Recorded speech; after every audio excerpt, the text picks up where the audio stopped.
cuando quiero saber que le intereso. ¿Cómo están? Pues estoy muy contenta de poder tener nuestro tercer programa titulado Oigo su voz en el silencio. Gracias a Dios porque Él ha provisto este medio, porque Él nos da este tiempo como un descanso. Un saludo a las personas que ya se están conectando, un saludo a Jessy García, a Mari Silva, a Ale Martínez, que es hija de nuestro hermano Nacho Martínez Jaime. Dios le bendiga, nos da gusto. Oli también, Dios te bendiga, Oli. Bueno, y pues a las demás personas que se están conectando, que nos van a acompañar durante esta hermosa hora. ¿Qué tal fue su día? ¿Fue correteado? ¿Tuvo mucho trabajo dentro de su casa? ¿Cómo le está yendo con las tareas de sus niños pequeños? Yo en esta semana tengo aquí a mi sobrina y ahora sé, ahora sé como ustedes los compromisos de las tareas y enviarla a tiempo y que la hagan bien, ¿verdad que sí? Bueno, pues ya terminó la tarea, ya es viernes, ya no van a tener trabajo hasta el lunes. Sí, yo sé que durante estas semanas de contingencia tener a los niños día y noche, día y noche, día y noche, pues ha sido un poquito difícil, ¿verdad que sí? Porque pues usted tiene más trabajo. Bueno, pero hemos llegado a un horario en donde posiblemente ya los niños estén dormidos o de perdido están un poquito más quietos, ¿sí? Quiero invitarle a que se dé la oportunidad de descansar, ¿sí? Le decía la vez pasada que hay cosas que están en nuestras manos y cosas que no están en nuestras manos. Y entonces cada noche, cada que llegue esta hora, debemos hacer una evaluación de lo que sí logramos en el día, ¿sí? Y lo que no logramos vamos a ponerlo en las manos de Dios para ya hacerlo el día de mañana, ¿sí? ¿Por qué? Porque necesitamos descansar. Es el momento en donde tú te regales este tiempo, donde puedas hacer tu ambiente, como lo dije la semana pasada, un ambiente de paz. Busca un lugar donde sea tu lugar favorito, donde puedas estar tranquila, ¿sí? Y donde podamos tener esta hora de descanso y estar platicando y dando sugerencias sobre temas tan importantes. Sabes que me decían unas personas de cómo traían tan dentro de su corazón muchas dudas, preguntas que no se atrevían a decir a nadie. Y a través de este programa, gracias a Dios, han tenido esa confianza y esa libertad, ¿sí? Y ¿sabes qué? Simplemente con el hecho de escribir la pregunta, sintieron que ya habían descansado, ¿sí? ¿Por qué? Porque nosotros necesitamos desahogarnos en un ambiente de confianza y este es uno de los objetivos de este programa. Bueno, pues una bienvenida a todas las personas, hermano, la pastora Lili Lara, el hermano Javi, esposo de nuestra hermana Maripaz, saludos.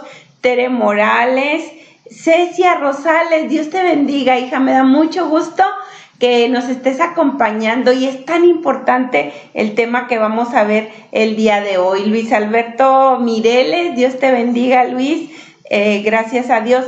Norma Lara, sí, qué bueno que nos puedes acompañar, Norma, y bueno, pues ya había mencionado que está conectada Oli también. Bueno, pues el día de hoy vamos a contestar una pregunta muy interesante, ¿sí? Y esta pregunta la voy a leer tal cual. Y dice, ¿por qué hay pecados que se repiten en la familia? Me estoy enfrentando que los pecados que yo cometí son los mismos que están viviendo mis hijos y mis nietos.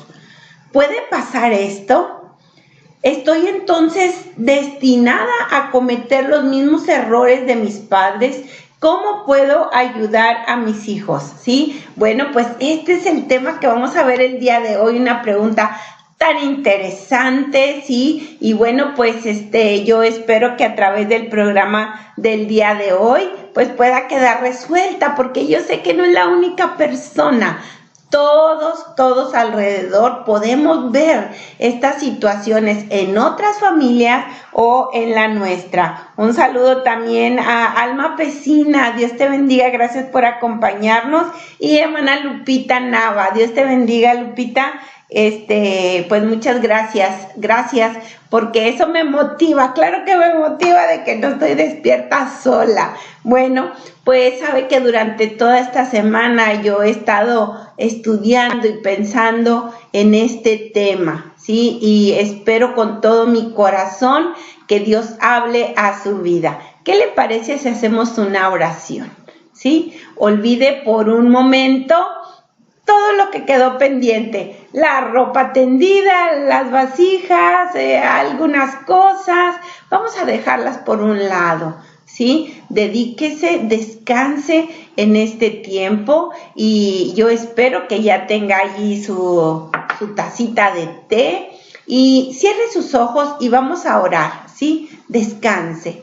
Dios, yo quiero darte gracias por este tiempo. Gracias por esta hermosa oportunidad que tú nos concedes, Señor, de que hay muchas personas que están unidas, Señor, a esta misma hora, a esta transmisión, con el único deseo, Señor, de descansar nuestra alma y de que tú sigas hablando a nuestra vida. Queremos entregarte nuestro cansancio, nuestros trabajos, Señor, nuestras preocupaciones del día de hoy, mi Dios. La dejamos en tus manos y te pedimos que la paz de Jesús, esa paz que sobrepasa todo entendimiento, sea en este momento, Dios, en la vida de cada uno de mis hermanos, Señor, que está siguiendo esta transmisión.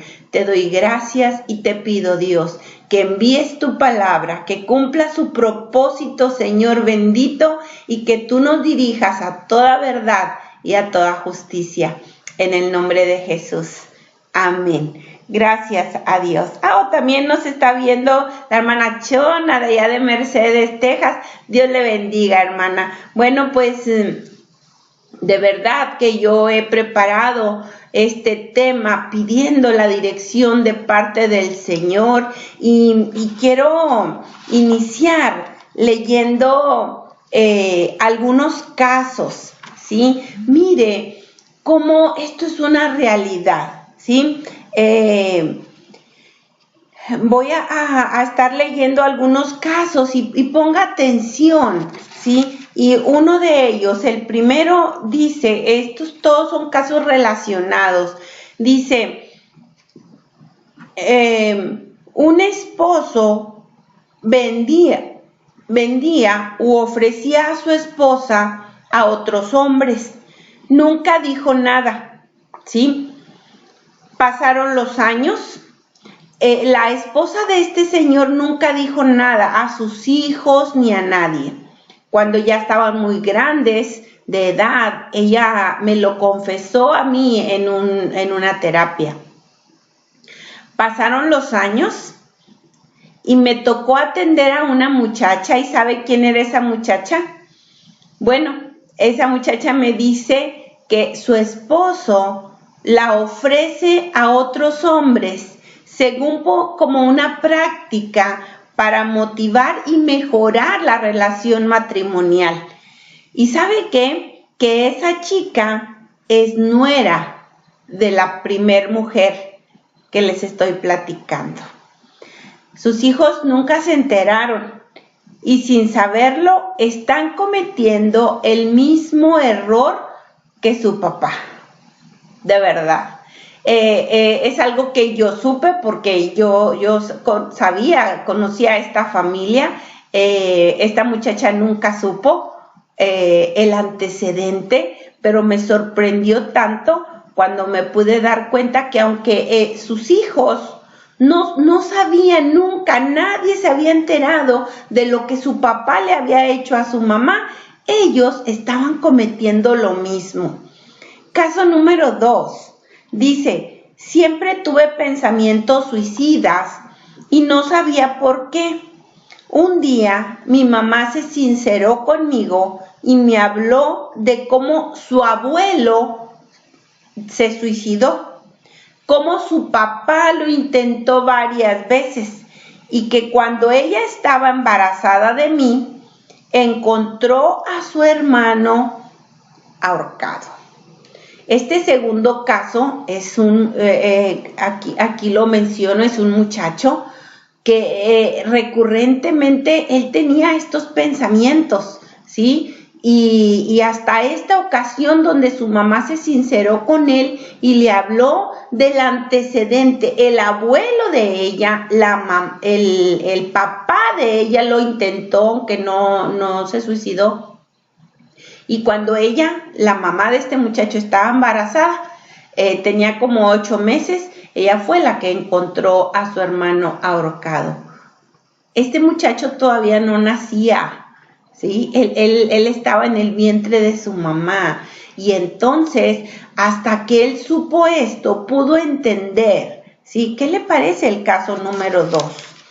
Caso número 3, dice, en esta familia siempre han tenido los problemas porque se meten con la misma familia.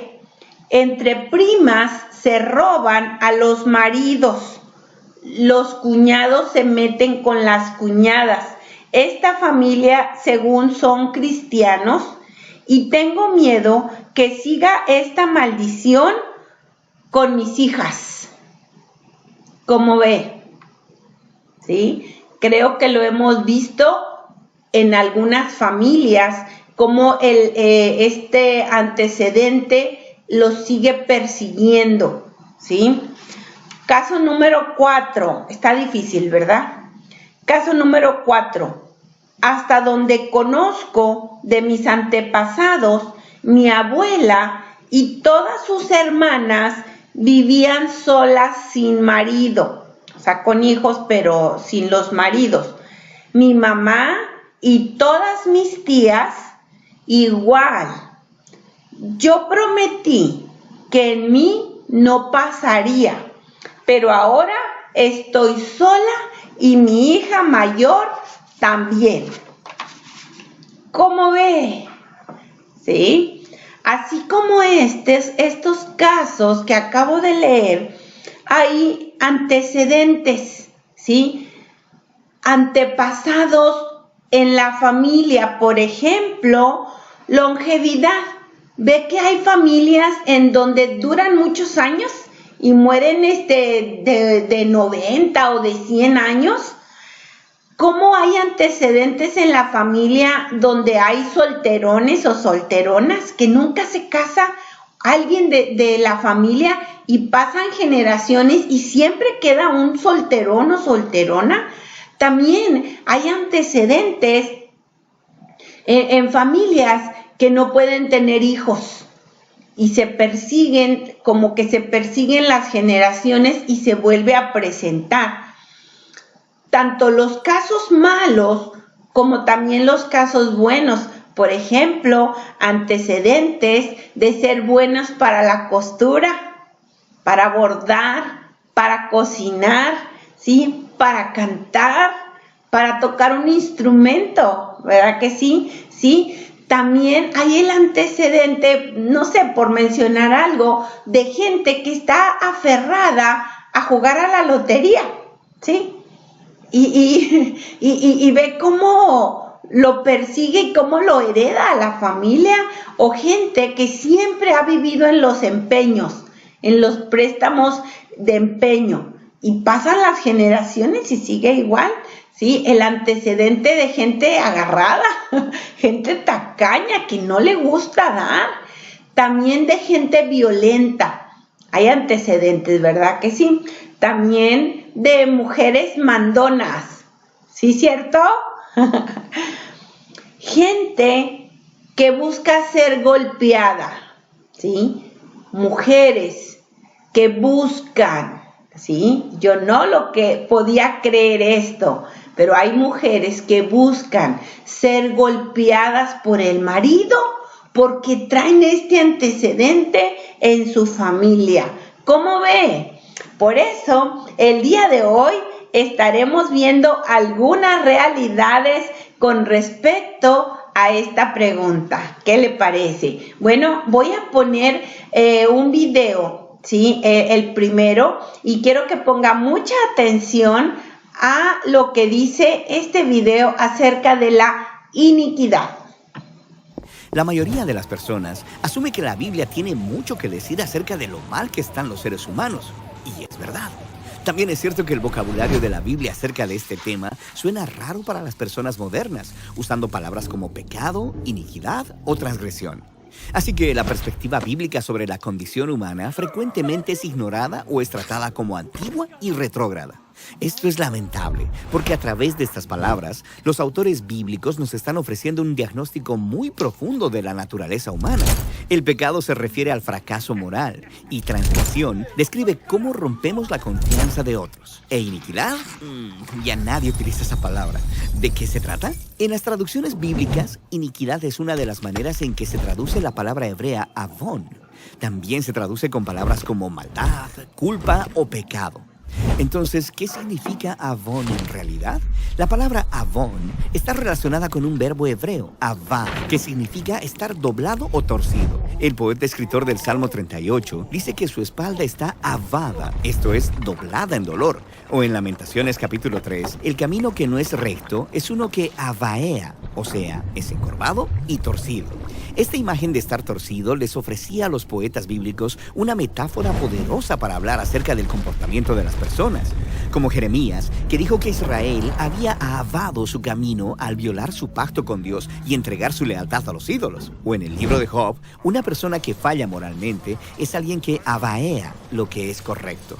En ambos casos, se trata de algo que se supone que esté nivelado o equilibrado. Tus elecciones o tu conciencia han sido deformadas, distorsionadas. En la Biblia, avón se refiere a toda clase de comportamiento torcido. Cosas tipo las que encontramos en los 10 mandamientos: mentir, asesinar, cometer adulterio. En Isaías capítulo 59, avón describe la corrupción entre los líderes de Israel, quienes están ignorando la injusticia que se comete contra los pobres. El profeta, de manera brillante, adapta la metáfora diciendo: tenemos tanto avón, esto es desviación, que la rectitud no puede siquiera entrar en nuestra ciudad. Las cosas estaban moralmente tan distorsionadas en Jerusalén que lo torcido era lo nuevo recto. Otra cosa fascinante acerca de la palabra avón es que se refiere no solo al comportamiento distorsionado, sino también a las torcidas consecuencias. La gente lastimada, las relaciones rotas, los ciclos de represalias. Encuentras esta idea en la palabra bíblica castigar, que en el hebreo bíblico significa recibir sobre sí mismo su propio avón. Esto es, dejar que reciban las consecuencias de sus torcidas decisiones. Esto es lo que el profeta Jeremías dijo sobre los babilonios, quienes estaban destruyendo a otras naciones. Un día, esas naciones los destruirían a ellos en represalia, así que el castigo divino de Babilonia sería tener que vivir en un mundo desfigurado que ellos mismos habían creado. De hecho, esta es la manera principal en la que los autores bíblicos hablan sobre la respuesta de Dios a la avón humana: dejar que las personas experimenten las consecuencias torcidas de sus decisiones. Este es el significado de la común frase bíblica llevar tu iniquidad, o en hebreo, cargar tu avón. Dios les da a las personas la dignidad de cargar con las consecuencias de su mala decisión. Pero esa no es la única manera en la que Dios responde al avón en la Biblia. Él también se ofrece a cargar el avón de las personas corruptas como un acto de pura generosidad. De hecho, cargar el avón es la frase hebrea más común para el perdón de Dios. Como en el Salmo 32, donde el poeta dice: no escondí mi avón, sino que lo confesé y tú cargaste el avón de mi pecado. Si te pones a pensar, esto es realmente impactante. Dios perdona a las personas tomando responsabilidad por su avón. Esta idea alcanza su clímax en el libro de Isaías, donde Dios designa una figura llamada el siervo. Él encarnará el amor perdonador de Dios al cargar el avón de muchos, permitiendo que éste lo aplaste. Este siervo absorberá la maldad de la humanidad, permitiendo que ésta lo oprima y lo destruya. Pero ese no es el final de la historia. El siervo llegará al otro lado de la muerte, vivo y sano, para poder ofrecer su vida a los demás. Cuando llegas al Nuevo Testamento, los apóstoles llevan estas ideas más allá usando la palabra griega anomía, que tiene un significado similar. Como el apóstol Pablo, él identificó al siervo como Jesús y dijo: nuestro gran Dios y Salvador, Jesús el Mesías, dio su vida a nuestro favor para redimirnos de toda nuestra anomía, nuestro comportamiento torcido y sus consecuencias. Así que toda la historia bíblica trata del deseo de Dios de tomar a gente torcida y a este mundo tergiversado que hemos creado y ponerlo de forma correcta. A través de Jesús, Dios nos invita a convertirnos en humanos completos otra vez, personas que puedan caminar rectamente con Dios y con los demás. Y esa es la historia detrás de las palabras bíblicas para la iniquidad.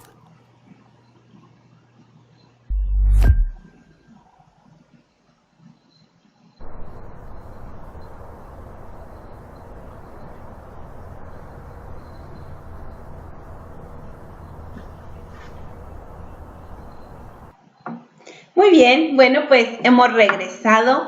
¿Qué le pareció? ¿Puso atención a este video que habla sobre la iniquidad? Bueno, pues vamos a iniciar como punto número 1 diciendo que nosotros heredamos algo más que la genética, ¿sí? Punto número 1, nosotros de padres heredamos a nuestros hijos algo más que la genética. Vamos a estar hablando algunas realidades, ¿sí? Esperamos completar de tiempo y si no, bueno, pues nos vamos a ir a una segunda parte, ¿sí? Y vamos a ver algunos puntos importantes. Número 1, es normal que tú veas en una familia un rasgo característico, ¿verdad que sí? Un ejemplo, en una fiesta grande hace algunos años, era muy fácil que entre tantos invitados pudieran saber quién era la familia Zamora. ¿Sabes por qué? Porque estos hoyitos, ¿sí? Son como que el sello o una característica de la familia. Y entonces, cuando estábamos en esa fiesta, era muy fácil saber quiénes eran de la familia Zamora. ¿Por qué? Porque hay un sello, hay una característica o un rasgo que nos identifica. Piensa en ti y en tu familia, a lo mejor algún lunar, hay algo que los identifica como familia, ¿verdad que sí? Muy bien, bueno, entonces eso es normal, ¿sí? Porque nosotros heredamos a nuestros hijos por parte de la genética algunos rasgos, ¿sí? Nuestros hijos tienen combinación de rasgos físicos de ti y de tu esposo o de tu esposa, ¿verdad que sí? Se ven un poquito chistosos. ¿Cómo se parecen a las dos familias? Tienen parecidos de tus papás y de los papás de tu esposo o de tu esposa. Eso se entiende por la genética, ¿sí? Porque a través de los genes nosotros transmitimos algunos rasgos, ¿sí? Y hay rasgos que de repente no son dominantes, pero al pasar las generaciones se vuelve a presentar, ¿sí? Como en familias donde hay gemelos, entonces traen la tendencia a que haya más gemelos, ¿sí? Y no se aparece en una generación y después de 2 o 3 generaciones se vuelven a presentar gemelos, ¿sí? Muy bien, estamos hablando que nosotros heredamos algo más que la genética, ¿sí? Número 3, a lo mejor te has dado cuenta, ves en tus hijos que están pequeños algunos gestos o actitudes de su abuelo, aunque nunca lo conoció, ¿sí? O estaba demasiado pequeño cuando fallecieron sus abuelos. Y cómo tu niño o tu niña saca el mismo carácter o los mismos gestos o los mismos hábitos. ¿Por qué? ¿Por qué si no lo vio? ¿Por qué si no son rasgos físicos, no lo traía en la genética? ¿Por qué pasa esto? ¿Sí? Muy bien, entonces dijimos pues que los rasgos en la familia son normales, ¿verdad?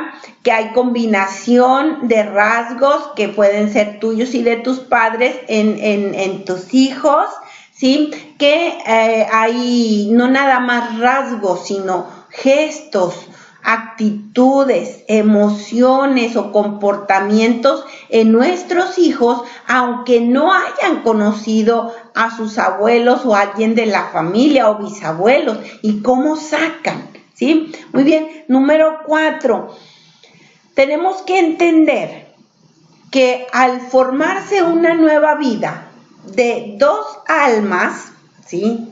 Tú y tu esposo, tu esposa, ¿sí? Formaron un alma, ¿sí? Y entonces, de esta manera, ¿sí? Aquel bebé o nuestros hijos acarrean no nada más los rasgos físicos, sino también parte de lo que es el alma tuya y de tu esposo o de tu esposa, ¿sí? Tu alma son tus emociones, tu voluntad, tus sentimientos. ¿Sí me estoy explicando? ¿Sí? Tu alma es tu esencia. Y ves cómo nuestros hijos sacan el temperamento tuyo, de tu esposo, de tus papás o de los papás de tu esposo. ¿Sí? Muy bien, estas son realidades. Nosotros heredamos algo más que la genética, ¿sí? Y quiero hablarte acerca de los sellos. ¿Sabías que en otros tiempos y en otros países se acostumbraba un sello familiar? ¿Sí? Y entonces cada familia grande le diseñaban un sello, y entonces todas las cosas de su propiedad le ponían ese sello. Toda persona que traía una insignia, una bandera, una señal en su casa, todos podían entender que pertenecía a esa familia porque había un sello, ¿sí? Así como nosotros tenemos un sello, el sello nacional, el sello en la bandera, ¿sí? Y ese sello identifica a una nación, identifica también a una familia. Ves que hay también personas que cuando tienen mucho ganado hacen un sello y le ponen el sello a todo su ganado, y ese sello es la señal de pertenencia. Cuando la gente mira ese sello dicen, pertenece a tal persona. ¿Me estoy explicando? Muy bien. En nuestra alma también tenemos un sello, ¿sí? Algo que no se mira. Es fácil entender que en tu dedo tú tienes una huella digital que es única, que no se parece a nadie, que es una forma en que pueden identificar todo lo que tú palpas y te pueden encontrar que tú fuiste, ¿sí? ¿Por qué? Porque tienes una huella y es única. Muy bien, quiero hablar que tu alma también tiene una huella o un sello, ¿sí? Me voy a tratar de explicar mejor. Quiero que pienses, voy a buscar una hoja para tratar de explicarlo mejor, ¿sí? Voy a hacer para acá mi tecito. Muy bien, y vamos a pensar que esta es tu vida, ¿sí? Y quiero que pienses en todas las cosas que tú has hecho escondidas, ¿sí? Cosas buenas o cosas malas. Vamos a pensar que cosas malas que tú hayas hecho a escondidas. Aunque nadie te vio, aunque nadie te descubrió, aunque nadie te castigó, ¿sí? Vamos a empezar desde que estabas chiquito hasta la fecha, ¿sí? Espero que me esté saliendo bien. Muy bien. Se está formando, ¿sí? Una huella, ¿sí? desde chiquita hasta la fecha, tu alma ha formado como un sello. Y quiero que pienses en que si aquí podemos, lo voy a marcar mucho para poder que se note, ¿sí? Que tú pongas en ese sello de tu vida hasta la fecha todos los pecados que tú has cometido, ¿sí? No importa a qué edad, quiero que pongas en ese sello todas las personas que tú has odiado, todas las malas palabras que has dicho, todos los lugares prohibidos que tú has visitado, todas las cosas que has visto con tus ojos y que han contaminado tu mente, ¿sí? Y entonces ves cómo se ha ido formando un sello, ¿sí? Muy bien. Ahora quiero que pienses que esta es tu vida, que tú tienes un sello, ¿sí? En base a todo lo que tú has hecho. Estoy diciendo, ¿te descubrieron o no te descubrieron? ¿Sí? Todos los lugares o las personas donde tú entregaste el corazón para amar o para odiar, ¿sí? Muy bien. Todo eso han formado tu alma, quien tú eres ahorita, ¿sí? Muy bien. Ahora, si pudiéramos imaginar que esta hoja fuera como un acetato, ¿sí? Y que en esta hoja están marcadas todos nuestros errores en nuestra alma, ¿sí? Todas las cosas que están guardadas de lo que nosotros hemos cometido, bueno o malo. Ahora, vamos a pensar, esta es mi vida, ¿sí? Esta es mi vida, aquí está todas las cosas que yo he cometido, ¿sí? Mis faltas, todo. Ahora, vamos a imaginar que son filminas, que son acetato. Ahora, júntalas, ¿sí? Júntalas con la filmina o la huella del alma de tu esposo o de tu esposa. Júntala. ¿A dónde mandamos a nuestros hijos? ¿Sí?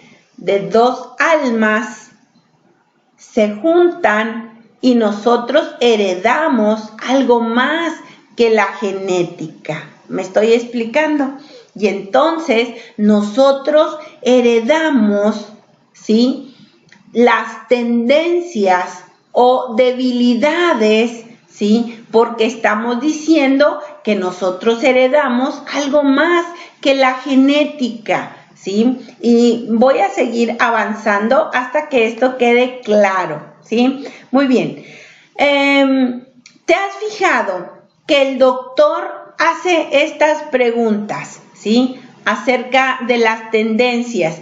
Y cuando vas a consultar, ¿verdad?, que te dicen, ¿tiene algún familiar con diabetes?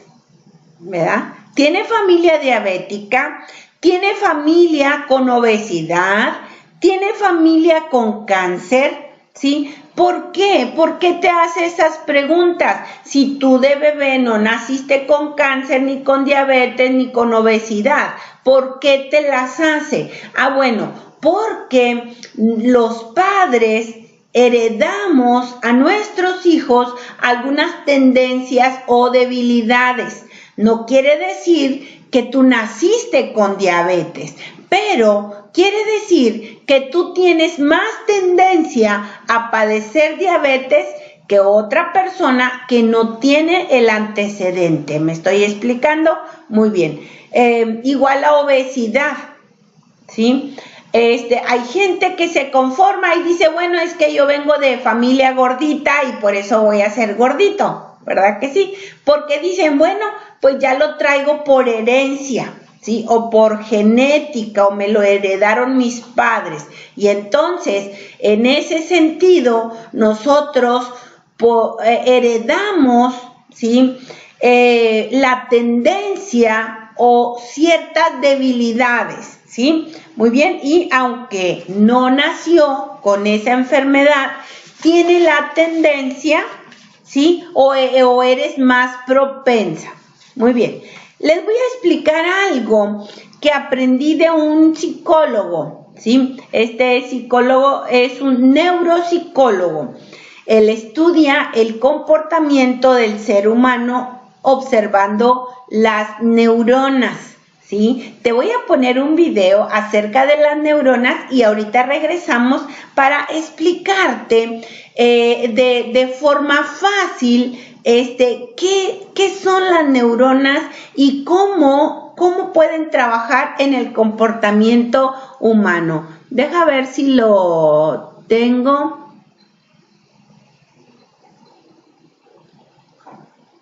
No. Ay, no, se me olvidó ponerlo en los contenidos. Ok, se los voy a deber para la otra semana. Muy bien, lo voy a explicar. Este doctor, este neuropsicólogo, explica el comportamiento del ser humano basado al comportamiento o lo observado en las neuronas, ¿sí? Las neuronas, para explicarlo mejor, voy a volver a hacer otro dibujo, ¿sí? Y entonces dice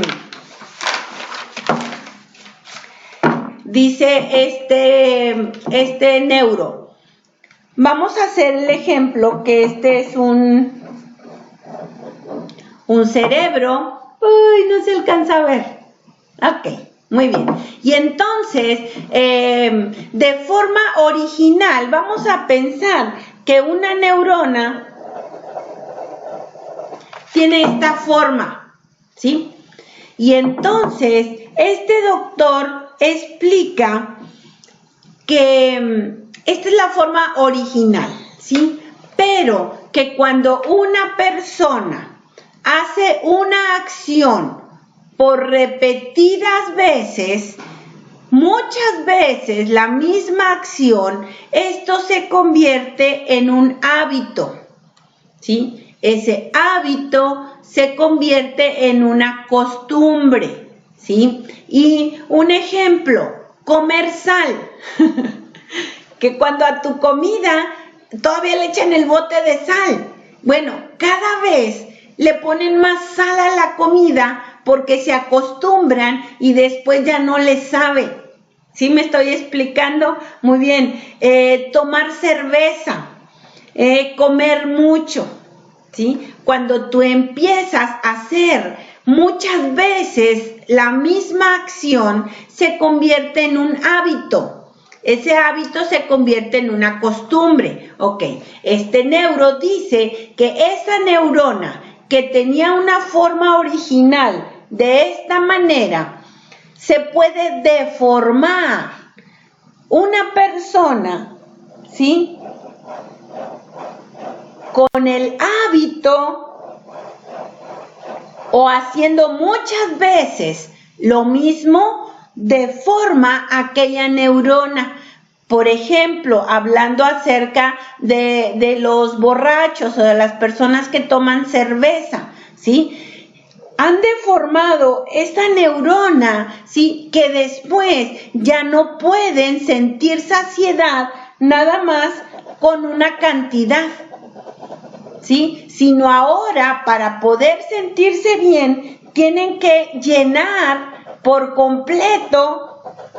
¿Por qué? Porque ahora se volvió una necesidad, porque esas neuronas ya fueron deformadas y ahora no puede sentirse satisfecho hasta que no lo llena, ¿sí? Y entonces dice, las personas en Alcohólicos Anónimos, por ejemplo, ya tienen 30 años allí en Alcohólicos, y como quiera cuando se presentan ellos dicen: hola, mi nombre es Miguel y soy alcohólico. ¿Por qué? ¿Por qué dicen que son alcohólicos si tienen 20 o 30 años sin tomar una cerveza? Ah, bueno, porque una de las cosas que tienen que hacer ellos es reconocer ¿sí? Que sus neuronas fueron deformadas y que ellos tienen un problema con la bebida y que si toman una o poquito, van a volver a caer. Y entonces ellos dicen, aunque tengan tiempo sin tomar, soy alcohólico, porque reconocen que tienen una debilidad o una tendencia, ¿sí?, a no soportar nada más un poquito y saben que van a volver a caer, ¿sí? ¿Me estoy explicando? Muy bien. Y entonces, como él sabe que va a volver a caer, debe reconocer que tiene una debilidad. Muy bien. Esto mismo, estas mismas deformaciones que están en nuestra cabeza, se llegan a deformar el estado original y después es muy difícil que la persona pueda cambiar. Es por eso que explica este neuro que a un borracho se le llama ahora una enfermedad. ¿Sí? ¿Por qué? Porque ya ahora estamos hablando de una deformación en sus neuronas que no le permite, aunque él quiera, no le permite dejar aquel hábito, ¿sí? Muy bien, esto sucede también con las personas que acostumbran decir mentiras. Las personas, todo aquello que tú haces un hábito, pueden hacer en tu vida. Lo haces muchas veces porque no miras que te pasa nada malo. Estás deformando esas neuronas en tu cabeza y después, cuando tratas de dejarlo, te vas a dar cuenta que ahora aquello está dominando sobre tu vida. Y no nada más una adicción, sino puede ser también un hábito, los juegos de azar, las personas divorciadas, las perversiones sexuales, las personas que dicen maldiciones, la tibieza espiritual o una falsa religiosidad, ¿sí? Y entonces tenemos que entender que el pecado entró por causa de Adán, ¿sí?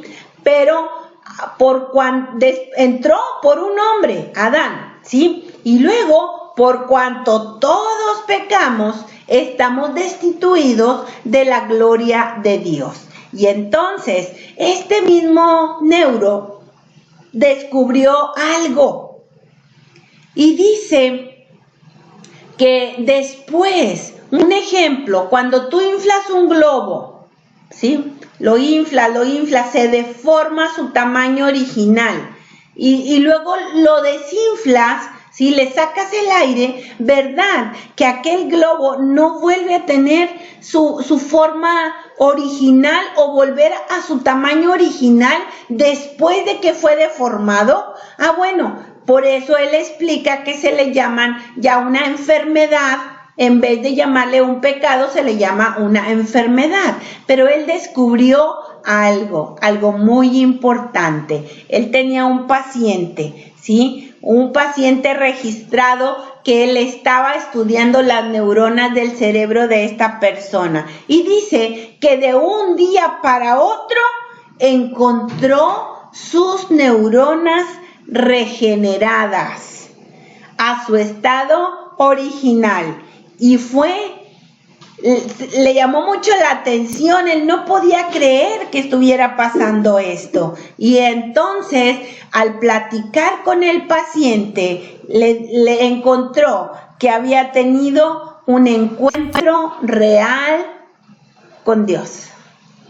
Él no habla de ningún nombre, de ninguna religión, ¿sí? Esto nos lleva a entender por qué hay personas que al momento que reciben a Jesús en su corazón, ¡pum!, de un día para otro dejan la droga, dejan las maldiciones, dejan su vida pasada de un día para otro. ¿Por qué sucede esto? Muy bien, vamos a escuchar un canto y ahorita regresamos. No Ok, no, tampoco puse el canto. No sé por qué. Ok, muy bien, entonces vamos a continuar. Este canto es muy hermoso y lo bajé y lo guardé, pero no lo puse aquí en los contenidos, ya aquí en los controles. Y ese canto nos habla de lo que Jesús hizo en nuestra vida. Me da mucha pena de cómo se me pudo pasar. Bueno, es que son muchas las cosas que debo poner aquí en los controles. Ok, muy bien. Fíjese lo importante de este descubrimiento que quedó registrado como un experimento científico, no cuestión de religión. Esta persona, este neuro, pudo ver cómo aquellas neuronas, aunque habían sido deformadas, volvieron a su estado original. Y esto es por el poder de Dios. Y entonces, ¿por qué hay casos donde una persona puede ser regenerada de un día para otro?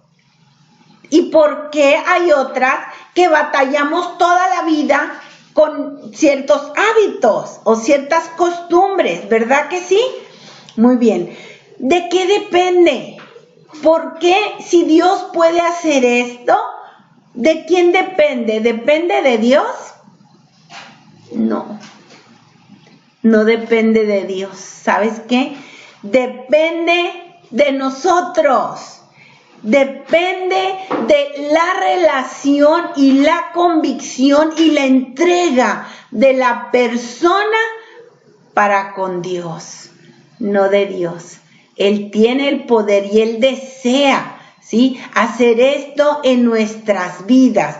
Pero ¿por qué? ¿Por qué pasa esto? Porque como humanos batallamos para reconocer lo malo que hay dentro de nosotros.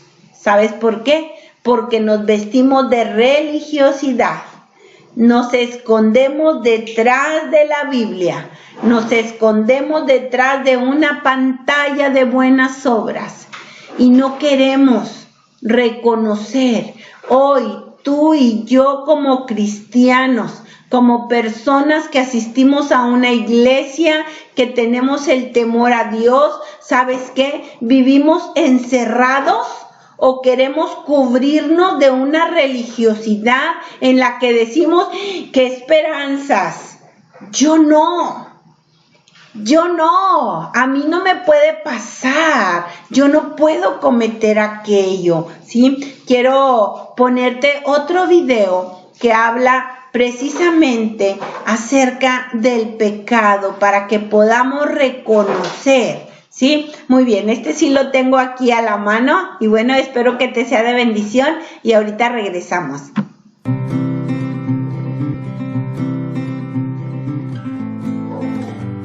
Un saludo para todos ustedes que tienen un gran interés por conocer a nuestro Dios Todopoderoso a través de su palabra. Es mi interés utilizar estos medios para poder difundir el Evangelio y así no solo alcanzar a personas que no conocen de Cristo, sino también poner mi granito de arena en el crecimiento de su iglesia, ayudar para que el conocimiento del Señor sea cada vez más profundo y así conozcamos la voluntad de nuestro Padre Celestial y poner por obra su palabra, es decir, que la podamos convertir en hechos prácticos en nuestra vida. El tema de hoy tiene que ver con la iniquidad del ser humano y lo que Dios aborrece. Si tienes dudas o comentarios, los puedes hacer tranquilamente, que de eso se trata, de aclarar dudas y que nuestro Señor quite de nuestros ojos la venda que no nos deja ver su verdad y que nos quite ese manto de religiosidad que en verdad nos ha hecho mucho, pero mucho daño. Bien, comencemos con definir la palabra iniquidad.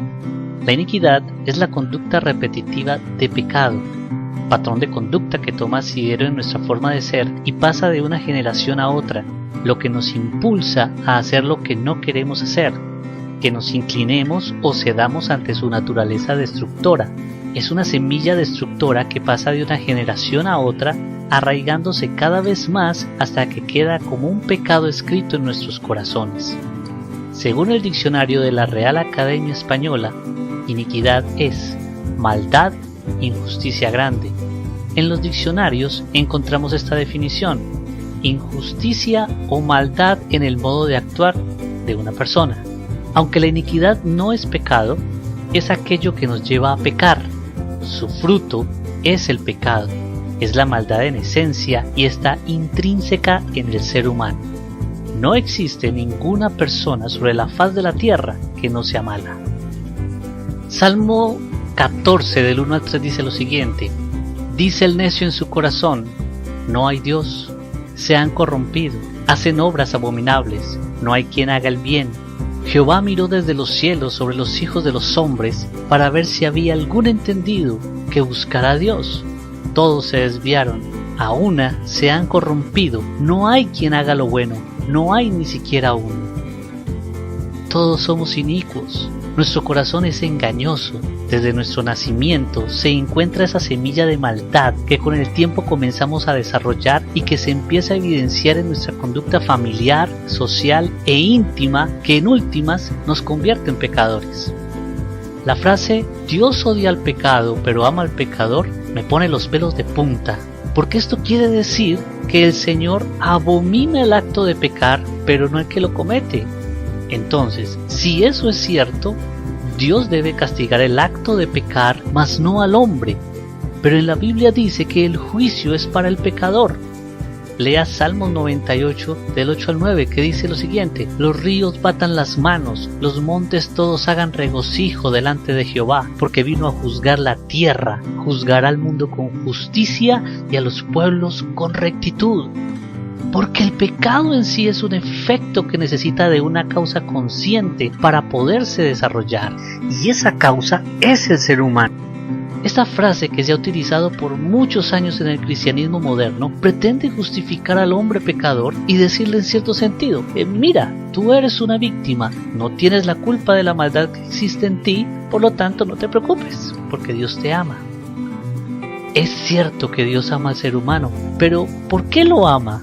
No es a causa del hombre, como dicen algunos: Dios te ama tal como eres, o porque hace esto y lo otro que le agrada al Señor. Dios ama al hombre porque Dios es amor y nos ama para su propia gloria, porque si no nos ama, se estaría negando a sí mismo. No existe una forma en que el ser humano pueda ganarse el amor de Dios. Hemos permitido que el humanismo entre en el cristianismo y por eso existen frases como estas, que hacen sentir al hombre como una pobre criatura y que el mundo gira en torno a él y que Dios gime de dolor por un ser humano que no cree en él, un ser humano que con sus actos de iniquidad demuestra que aborrece a Dios y que no le importa absolutamente nada que tenga que ver con él. En otras palabras, estamos enseñando que Dios casi que está de rodillas ante el hombre, suplicándole que se convierta a Él y que reciba a Jesús como Señor y Salvador. Dios ya hizo su parte, castigó el pecado del ser humano en Jesucristo. Quienes deben arrodillarse y suplicar somos nosotros ante el atroz padecimiento de nuestro Señor en la cruz del Calvario. Es cierto que Dios ama al mundo, pero esto no quiere decir que su ira no está sobre él. Romanos 1:18 dice: porque la ira de Dios se revela desde el cielo contra toda impiedad e injusticia de los hombres que detienen con injusticia la verdad. Solo enseñamos del amor de Dios en nuestras comunidades cristianas. ¿Y qué hay de la ira de Dios? ¿Qué hay del aborrecimiento de Dios? ¿Qué es la justicia divina? Enseñamos Juan 3:16, porque de tal manera amó Dios al mundo que ha dado a su Hijo unigénito, para que todo aquel que cree en Él no se pierda, sino que tenga vida eterna. Amén. Es un pasaje hermoso que nos muestra del amor de Dios. Pero ¿qué pasa? Que no enseñamos también los siguientes textos. Salmos 5:4-6 dice: porque tú no eres un Dios que se complace en la maldad, el malo no habitará junto a ti, los insensatos no estarán delante de tus ojos, aborreces a todos los que hacen iniquidad, destruirás a los que hablan mentira, al hombre sanguinario y engañador abominará Jehová. Salmo 7:11 dice: Dios es juez justo y Dios está airado contra el impío todos los días. Proverbios 6 del 16 al 19. 6 cosas aborrece Jehová, y aun 7 abomina su alma: los ojos altivos, la lengua mentirosa, las manos derramadoras de sangre inocente, el corazón que maquina pensamientos inicuos, los pies presurosos para correr al mal, el testigo falso que habla mentiras y el que siembra discordia entre hermanos. ¿Qué hacemos entonces con esos pasajes bíblicos que nos enseñan lo que aborrece y causa la ira del Señor? El hecho de que Dios ame también significa que aborrece. Por ejemplo, tú amas a tu pareja con todo tu corazón, pero descubres que te es infiel. En ese momento de dolor por lo que hizo, le vas a rechazar. Ni siquiera quieres que te toque o que te hable. Sientes enojo, ira, no le quieres ver, escuchar. Deseas que se aleje de ti y que no vuelva jamás. Ese sentimiento de rechazo hacia esta persona por lo que hizo se llama aborrecimiento. Aún le amas, pero le aborreces por su infidelidad. La palabra aborrecer viene del latín aborrecere, que quiere decir apartarse de algo con horror. En otras palabras, aborrecer significa sentir rechazo o antipatía hacia una persona o cosa. Cristo en la cruz dijo: Dios mío, ¿por qué me has desamparado? Una de las respuestas en el cristianismo moderno es: mire, Dios se apartó de su Hijo porque no pudo soportar el dolor de verlo sufrir en la cruz. ¿En verdad tú crees esto? Mira, Dios se apartó de su Hijo porque vio en él el pecado de nosotros y por ende lo aborreció, se apartó de él. Cuando comprendo que Dios me aborrece por toda la maldad que hay en mí, siento temor porque Él es un Dios justo.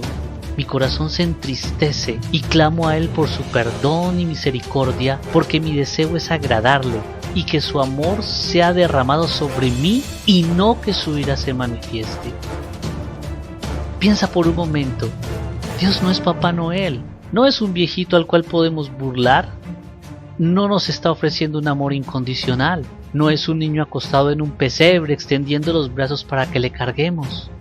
Él es santo, santo, santo, Rey de reyes, el principio y el fin, el todopoderoso, varón de guerra, Dios de los ejércitos, que no dará por inocente al culpable, a no ser que se arrepienta y se convierta a Cristo Jesús. Es allí donde experimentaremos su amor. Si no nos arrepentimos y nos convertimos a Él, su ira, enojo y aborrecimiento estará sobre nosotros. Él tiene misericordia, espera, soporta nuestra maldad. Sin embargo, llegará el día de la ira de Jehová. ¿Y de qué lado estarás?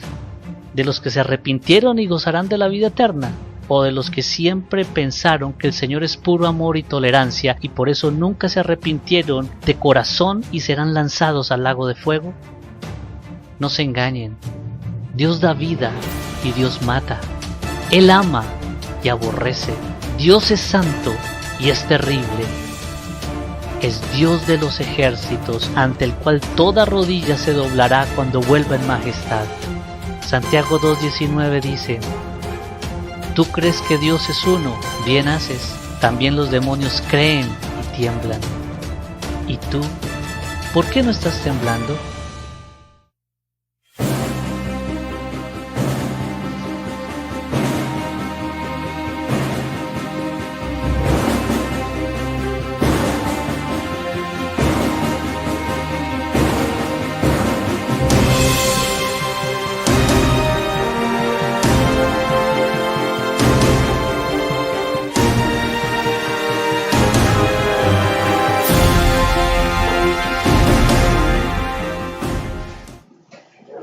Se nos ha terminado el tiempo. Hoy una mamá, igual que muchas, está preocupada porque ve cómo sus pecados han perseguido a sus hijos y a sus nietos. El día de hoy, a través de este tema, de estos videos, yo quiero invitarte a que reconozcas lo que hay dentro de ti y que le estamos heredando a nuestros hijos algo más que la genética, que dejemos de vestirnos de religiosidad y que ya no juzgamos a los demás como si fuéramos limpios y perfectos, como si nunca falláramos, ¿sí? Efesios dice que tenemos que ponernos en el lugar de los demás, considerándonos a nosotros mismos. Sabes que Pedro con orgullo dijo: Señor, aunque todos te negaren, yo no te voy a negar. A veces por orgullo nosotros decimos: todos pueden pecar, pero yo qué esperanza, no, yo nunca le voy a fallar a Dios. Quiero invitarte a que podamos reconocer que hay en nuestra mente. Tenemos que reconocer, y te voy a encargar una tarea, y esa tarea es empezar a escribir, y si quieres al final romperlo, pero tienes que empezar a escribir todo lo malo que hay en ti. No escondas nada, confiésalo, que no te dé vergüenza, no te juzgues a ti mismo, no lo sigas escondiendo, no sigas diciendo: no, yo nunca pienso nada malo, yo nunca me atraviesa nada malo por mi mente, yo nunca ofendo a nadie, yo nunca hago mal. Otros pueden ser adúlteros, otros pueden ver pornografía, otros pueden hacer, pero yo no.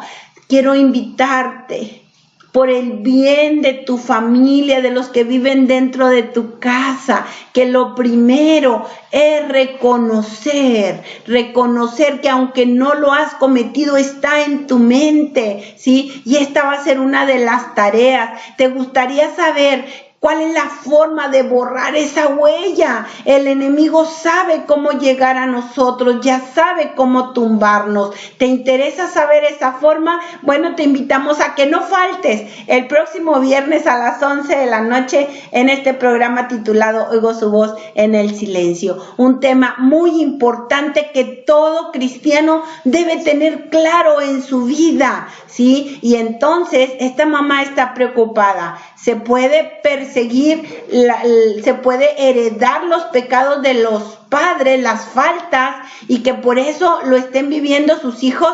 Sí es cierto, porque nosotros heredamos algo más que la genética, y por eso lo vamos a hablar la próxima semana. Pero quiero decirte que cuando tus hijos ya están en la edad de adolescencia, ahora a ellos les corresponde tomar una decisión.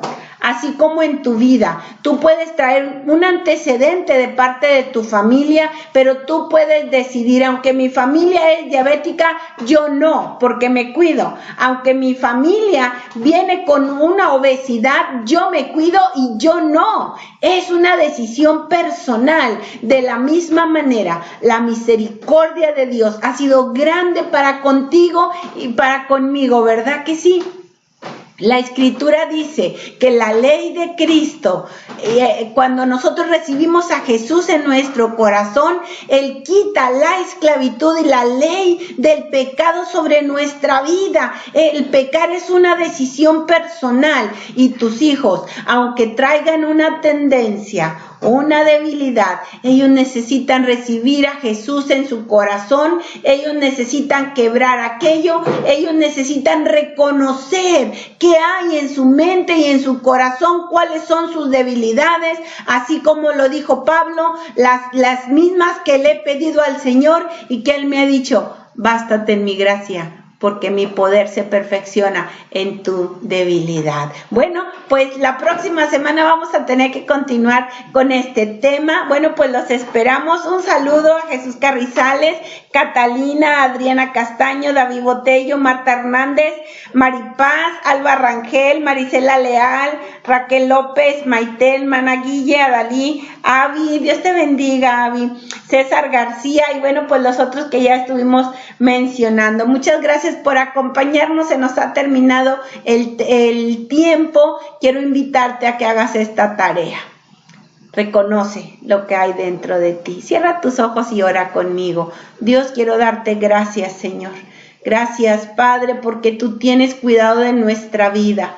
Señor bendito, hay muchas cosas, Señor, que no entendemos. Te pedimos que tu Espíritu Santo nos redarguya y nos enseñe aún aquellos pecados que nos son ocultos. Cada una de las personas, Señor, que escucharon este programa, tienen una tarea.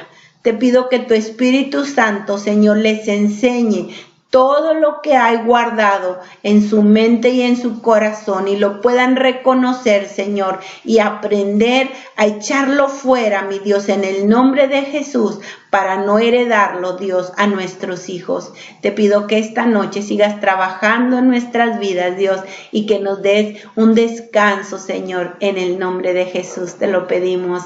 Amén. Bueno, pues Dios les bendiga. Nos vemos el próximo viernes a las 11 de la noche. Y bueno, pues vamos a terminar con el canto. Dios les bendiga. Bye.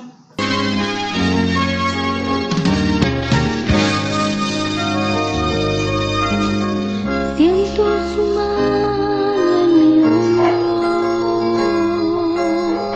cuando quiero saber qué le interesa.